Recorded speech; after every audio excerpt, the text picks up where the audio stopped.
Hello, my name is Charlene DeChico. It is with sincere passion that I am eager to learn about people, culture, true history, and the overall human experience. Join with me as I embark on this journey.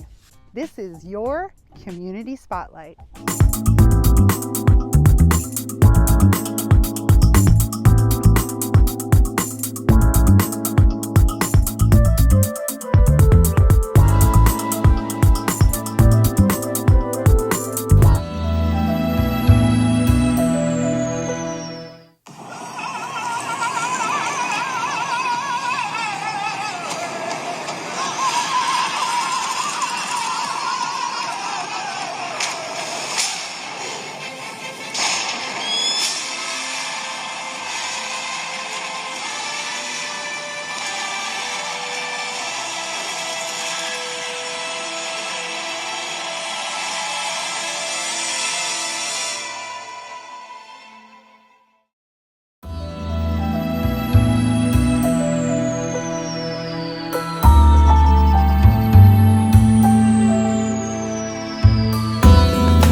My name is Christian Parrish, Takes the Gun, aka Superman. Come from the Apsalalgat Nation in Montana, or Crow Country, and I'm a fancy dancer, as you can see, hip hop artist, father, husband. I got 3 beautiful kids and 2 ugly ones. Hey, but we had a good performance. I'm a performer, so travel around and do positive work. What would make you come here and be a part of this event? My brother reached out to me, DJ Two Bears, and I've been knowing him since we were young fancy dancers, in the powwow circle. And so I always have nothing but respect and love for him. And so any opportunity he gives me, it's a blessing. Yeah. And so we came over, he said, yeah, can you do a performance? We're doing this renewable energy, it's a good thing for our people. And so I was on board right off the bat. I was like, yeah, let's go. So how does your family and support you, or your children look up to you in this role and all that you do? Oh yeah, they support me 100%. My wife is here. I'm supporting her actually. She's doing a fashion show this Wednesday here for the Reyes conference, and I'm really supporting her. But my brother, he came up with this opportunity, and I was like, hey, we're gonna be there. So it was like 2 birds with 1 stone. Yeah. Music and dance is such an awesome thing, and what you're doing is taking modern music and old school music and your cultural music and putting it together. So how do you reach the children, or what kind of message would you have for them to inspire them? Yeah, do a lot of positive things like sobriety, mental health, suicide prevention work, along when you first start, you do it for the music, the culture, hip hop and stuff like that. But as you start to speak with young people, you find out that what you have, I never drank alcohol, ever in my life, and you find out that that's something valuable, to tell the youth. And so I learned along the journey to tell those stories. Yeah, it's powerful. Can we ask a little bit about your regalia? I mean, have you done this yourself, or is it a family thing? Do you have people that gift you with items, or you want to tell us a little bit about that? Yeah, definitely. The outfit you see here is the men's fancy war dance. It's a contemporary style of powwow culture, and in our culture, family comes together. My wife, the beadwork that you see, even on the screen there, she did the beadwork, and my daughter also did the medallion. So it's a family affair when it comes to dancing. Makes it even better. Continue on the good road and doing all that you're doing. Thank you so much for your time. Awesome. Yeah, come on in. So this is MHA Nation NG2 Greenhouse, guys. Here's a little brochure, but this is a little bit about who we are and what we do. When I say to you the future of food sovereignty and indoor greenhouse, indoor agriculture, what does that mean to you? Do you have any idea what that means? Growing your own food. Growing your own food. Good answer. Okay, so now, what do you think? I mean, we've heard of greenhouses, but do you know why this one's different? I've actually driven by this facility many times because I go to powwows at MHA Nation a lot. Awesome. And when I heard that they were doing this endeavor, it really sparked a lot of different thoughts in my head about, growing the food, getting back to kind of where, especially the MHA Nation being known as the traders along the Missouri. Very good. Yeah, so it's kind of going back to their roots of who they were as a people. Yeah. And tell us who you are, if you don't mind. My name is Bill Breen. I'm Chippewa Sioux from North Dakota. Thank you. I'm a clothing designer and artist, so I have a booth upstairs, and then I know Mr. Brocade. Yep. Yeah. I'm Mr. Brocade. Hi, Mr. Brocade. Levi Black Eagle. I'm the secretary of the Crow Tribe. And understanding this is a little bit different. Do you have any idea what we're about to do here? So it's not a regular greenhouse. You're using gas. Yeah. Okay. Yeah, so basically it's like taking the carbon dioxide, the CO2, and transforming the energy into good energy that'll be useful for the vegetables that we're going to grow. And if you look in the brochure, you'll see there's a couple. There's 5 indeed. So, I mean, let's talk a little bit about, tribal food sovereignty. And so what would something like that mean to you, knowing that going back to the roots of doing what your people used to do? It's very exciting because getting back, because food also means connecting to your culture. So through language, culture, traditions, all of that plays a part in who our people are. In your nation, do you guys talk a lot about how healthy and living and wellness and the food that you eat is so important in getting back to your original roots? Definitely, for sure. I mean, so like if you're diabetic or predisposed to diabetes, like, because I know that within any country, diabetes is running rampant. I'm about the only member of my family that doesn't have diabetes, and I don't think it's attributed to my diet. I just got lucky. But I know that with the right diet, that can be mitigated quite a bit. So I think this falls in line with what that is. Awesome, yeah. Well, I hope that you guys, if you are ever in the neighborhood, you stop by, you can get a tour. And I hope that something like this strikes the nation as a whole of something that we can all do together. I totally agree. Yes, great. And you'll come out and visit us at the greenhouse and try some of our vegetables. I will. Awesome. Yep. Well, thank you guys. You've been so awesome, and you did great. Yeah. Fantastic. A+ for the both of you. Awesome. Enjoy. How are you? So this is NG2. This is the future of food sovereignty, okay? And so we're here at the booth, and we're in line right now at the trade show. So when I say to you the future of food sovereignty, or NG2, a greenhouse, indoor greenhouse, do you know anything about that?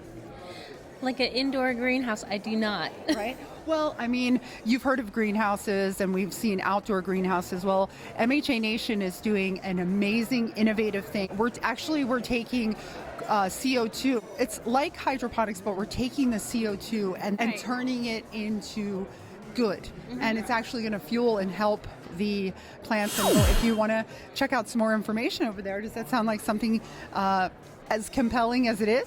Yes, it does. Actually, at Gonzaga University, where I went to college, they had a hydroponic greenhouse. And so we were in there quite often picking the plants or listening to, the benefits of having a hydroponic greenhouse. So this sounds even better. Oh, well, thank you so much for being a good sport here, talking to us. MHA Nation with the NG2 Future of Food Sovereignty. Thank you. This is MHA Nation, the future of food sovereignty, NG2. Does any of that make any sense to you? Yes. It Food does. sovereignty is essential in all, most tribal nations around the country. Amazing. And how about you, sir? Yes, we're talking about controlling food sovereignty just because of having our own community garden, making sure we can be self-sustained. Got it. Well, and tell us who you are and where you're from.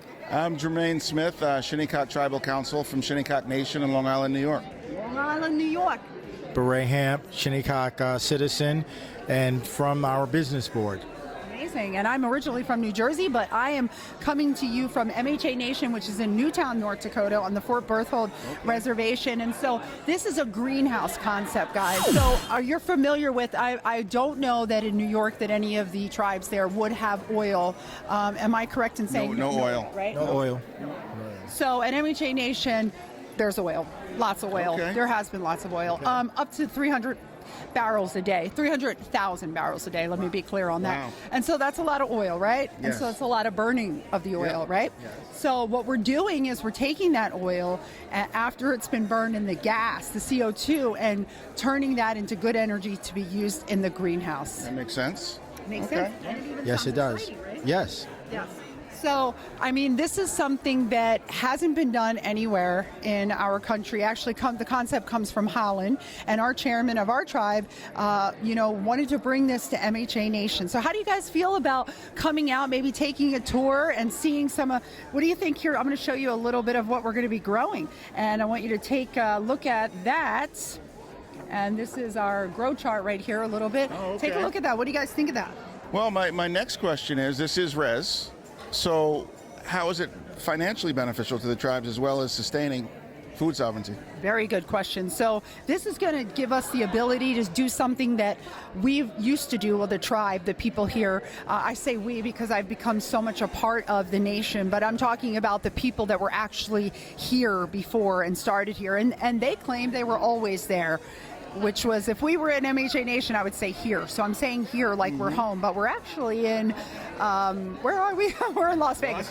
But so just to answer your question, this is going to help the tribe by saving costs of buying outrageous prices for produce that we have to buy, get shipped from other places, grow the own, and then giving the ability to ship it out. So through exporting, through the exporting process, we're going to make money that way. But the jobs, right? This is a huge facility. A lot of people are going to be working, and this is all about what we call self-sufficiency and taking away, getting independent not only from the government but as a people as well. So, do you guys talk? What could you tell us a little bit about what goes on with your tribe and what does your economic development look like? So our economic development has been tobacco. Okay. So also we've been pursuing since the early 2000s gaming. We are looking at food sovereignty. Sure. We already started collecting a lot of our beans and everything that's indigenous to us to create our own food bank so we can control, hopefully, the food and supply it to all of our tribal citizens. We're also looking at other forms of economic development, and because we're on the water. Okay. So, Coastal tribe, it's an island. so aquaculture is big for us. So Aquaculture. so now you have, we're big with oysters, clams. We're trying to bring back some of the scallops in our Shinnecock Bay. So, and we're traditional. We're whalers. Amazing. And so we're due to open in a few months, right? The building's there, everything's there, the furniture's there.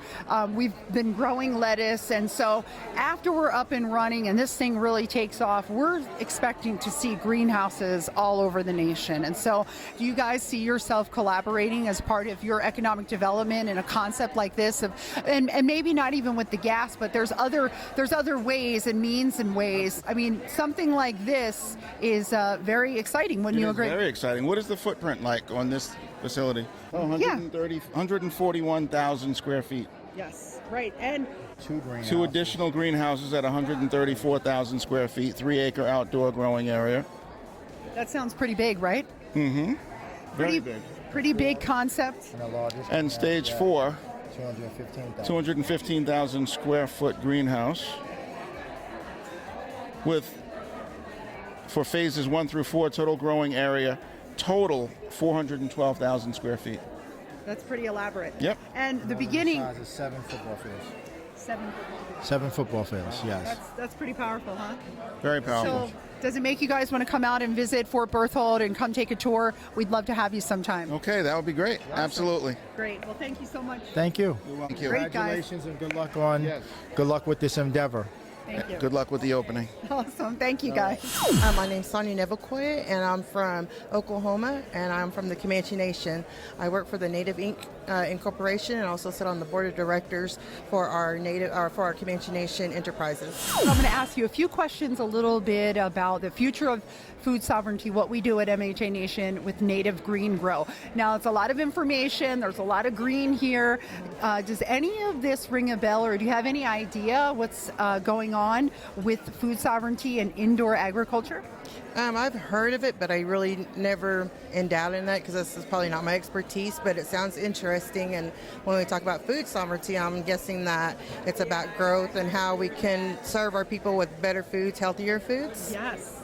And so this is a different type of greenhouse. I'm sure you're familiar with a standard greenhouse, and then there's even hydroponics. But this is where we're taking, you know how on some reservations there's the oil. And so we have that burning and that gas that's being emitted into the atmosphere. And so this is about taking that gas and using it and making it good energy to grow good foods. So how exciting does that sound? That sounds good. Yeah, sounds healthy, sounds good for tribes, and glad somebody's leading the way. Great. Well, so let's talk a little bit about your people when we talk about growing. We have at the MHA Nation, it's bean, corn, squash, a few others. Is there something that you guys remember in particular about your people and what they used to grow and how they used to grow that you could share with us? Well, with the Comanches, we were buffalo hunters. We were from the plains. So as far as growth, I think we did where it's called Yaparuka, which means the root eaters. So we know we dug for different roots and specific things, but like corn and stuff, that's Choctaw Chickasaw also. So those are some of the things that we had grown, naturally as far as tribes go. Well, just keep your eyes and ears out for what you hear about at MHA Nation with this native green grow. And all tribes that have oil on their land and it's burning out there maybe have an opportunity to do something like this. Right. Well, that I think would be really great, and for our tribe to even learn to take it back home. And we watch the people take leads, and I think other tribes, if it's successful, something good, healthier, hey, any tribe can use that and benefit from it. I believe. Yeah. Good. Well, we won't keep you any longer, and enjoy the rest of the evening. Okay. Thank you. Appreciate it. Here for this event. Absolutely. My name is Mary Kim Titla. I'm a member of the San Carlos Apache tribe, and I serve as Executive Director of Unity, a national youth leadership organization. But I want to get your first reaction when I mentioned to you NG2. I mean, I would not be, I'd be shocked if you knew what that was, but I'll say NG2 greenhouse and the future of food sovereignty. And if I say something like that to you, and just looking at this brochure, this very lovely green brochure, all of our green background and some of the pictures, do you have any idea what's happening on Fort Berthold Reservation with food sovereignty? Thank you for challenging me like that. I want to learn more, and I actually know a little bit about food sovereignty and that whole campaign in Indian country, because the Native youth involved with our national organization, that is a top issue for them. And so we all know that diet makes a difference. We all know that it's so important to care about what you're eating, what you're drinking, and just basically taking care of yourself, right? Sure. And I think it's a wonderful concept. I'm supportive of, anything that we can do to heal the land and to restore, our tribal sovereignty, and I think this is a form of that. And so I appreciate all that the MHA is doing to accomplish that. Hopefully you'll come and join us and visit us at the greenhouse in Parshall, North Dakota. Do you think you've ever driven by or been out that way? I have, because I've been to North Dakota many times. I actually have in-laws that are MHA, and we love them, and we're looking forward to our next visit. So I would love to do a tour and learn more. So thank you for promoting this and creating awareness. Awesome. Thank you very much. Enjoy the rest of your evening. Thank you. And, here, guys, is the concept when you see harnessing nature's bounty right there, even rainwater capture and flared gas conversion for eco-friendly greenhouse. And so all of those things right there is how we are. It's a process, but it's a winning process that's going to do amazing things for MHA Nation. And we're here talking to some people about what they might know about greenhouses and what they sure don't know about this greenhouse, which is about to come to your very own MHA Nation. So I urge all of you on Fort Berthold to really know and understand what's about to go down and what's going to happen for the people, because this is something that the whole world can benefit from. And so the support and the unity is, just going to make it that much more powerful. There you go. Native Public Media, and I'm here with Brian and Ellery, and you guys have a table here all set up. This is Native Public Media. If you guys don't know, Brian, tell us about Native Public Media, please. So Native Public Media, we are a Native-led nonprofit that works with tribally licensed radio stations and television stations throughout the country. We have a network of about 60 different tribally licensed radio stations across 15 different states, as well as 3 tribally licensed television stations. So we get to work with our stations and help them on their various compliance aspects with the Federal Communications Commission, as well as through some of their grant funding. So Ellery, you're a part of the organization as well, and you want to talk a little bit about your role and what you do at Native Public Media? Yeah, so I'm the development coordinator with Native Public Media, and I oversee the broadcast service program. So we find revenue and help tribally licensed radio to stay afloat. We help them with policy and just get them to stay compliant with grant funding, so we help our tribal stations. Sure. Now, would that work for the TV programming as well? Correct. We have 3 TV stations and 60 radio stations we work with, so we do see both. What do you look forward to when you come to this conference? So I love coming to this conference to be able to network. There's just so many different types of people from different professions as well as tribal governments. But what we're really focusing on to be here at RES this year is we're focusing on advocating for the Federal Communication Commission's Missing and Endangered Persons Alert Code. So I like to call it the Adult Amber Alert. So people are familiar with the Amber Alert and what that entails with the different alerts that go out. You know, they see the marquee on the highway, or people get notifications on the radio or their cell phone. So the Missing and Endangered Persons Event Code would be for adults that are 17 years of age and older that don't meet the criteria for the Amber Alert. So it's something that isn't in place right now. It's set to go live in the fall of 2025. So it's something that's missing for the protection of all of our relatives. For all of the Native broadcast media needs, this is where it's at, basically. Yes, definitely.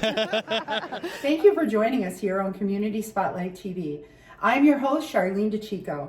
I look forward to meeting you here each week to share what's going on in your Community Spotlight.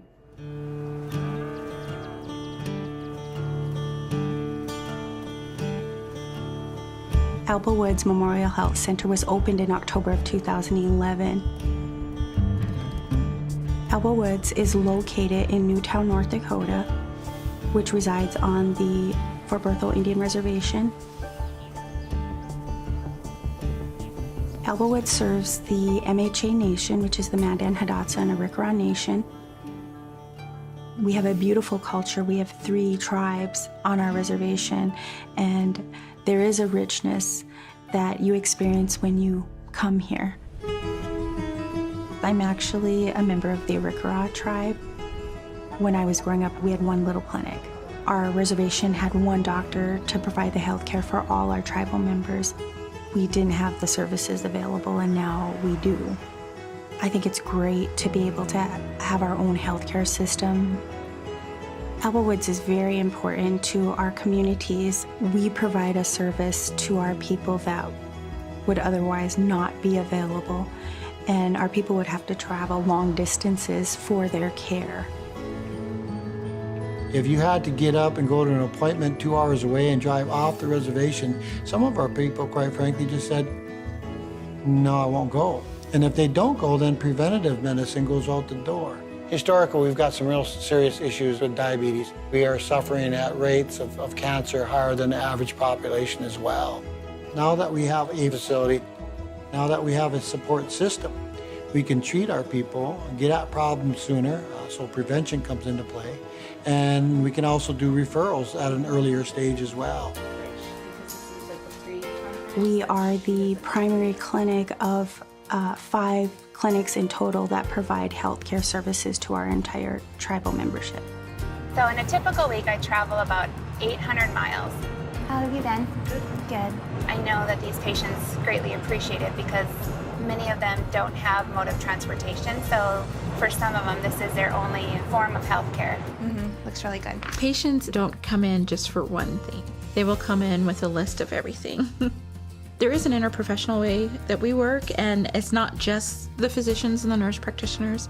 It's also our nurses, even our lab techs. They're right there working with us. So it's really important because no one's here practicing by themselves. And so our providers really work to treat the whole patient. family practitioners, internal medicine. We do some prenatal care with our family nurse practitioners. We have our dentist on staff. In our mental health department, we are seeing folks that have post-traumatic stress disorder, major depression, anxiety. Native Americans have the highest rate of suicide, often not talked about, often not recognized. I'm the only psychiatrist that is working with the clinic at the time. There's a lot of need, and sometimes we just wish we had more people here. Working on a reservation with the Native American people, they're very spiritual people, and they do have different beliefs and they have different beautiful traditions. You need to be mindful of those things when you're treating them, because if you're going to show them respect, they're going to show you that same respect. And not only that, they're going to trust you. Our clinic and clinicians are very well aware of our cultural aspect in regards to healing and wellness. We've been able to introduce our customary and traditional ways of medicine into this modern context of this facility. That is the philosophy, that is the goal, have culturally competent care. And what that means, we have to do things in ways that our people are more receptive to wanting to get that health care. We do have challenges here, and some of them are because we're so rural, we may not have all the expertise, but that's what we want to bring here, is the expertise, because I believe our people deserve that. Our people deserve the best in healthcare. Our clinics are depending on the National Health Service Corps to assist us in getting us certified, qualified healthcare practitioners to provide a service to our people. National Health Service Corps has offered loan repayment for providers who are willing to serve in underserved communities. Not only are you receiving the fulfillment and benefit of helping people who are underserved, but you are getting financial support as well, and that's awesome. This is a very wonderful program. I didn't have to worry about paying my student loan, And then not just that, but coming to do the things that I enjoy.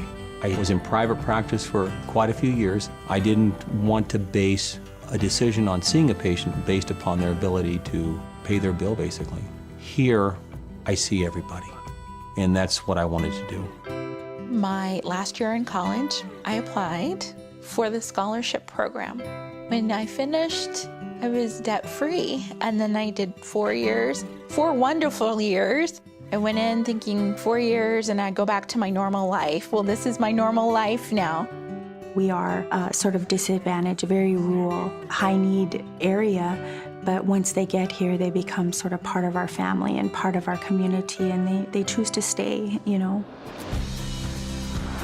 For me, there is this great excitement about being able to impact a community.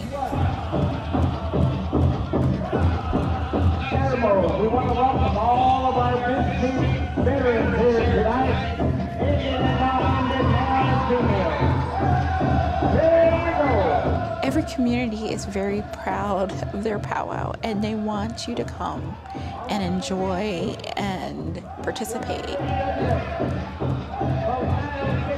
I like to see the whole community come together. So you'll see, little kids dancing, you'll see elders dancing, you'll see family members supporting them.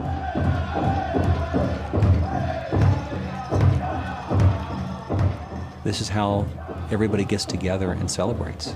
I see a lot of people greeting each other, a lot of people that are happy to be there, a lot of excitement, a lot of history. It's a very beautiful thing to see. A very wonderful people, a very giving people, and very thankful. I do love my career. Every single day I feel like I'm able to make a difference for people and touch people's lives, and they touch mine too. If you're looking for a job that you will love, it's really investing in people's lives and investing in a community. And you need to look at National Health Service Corps.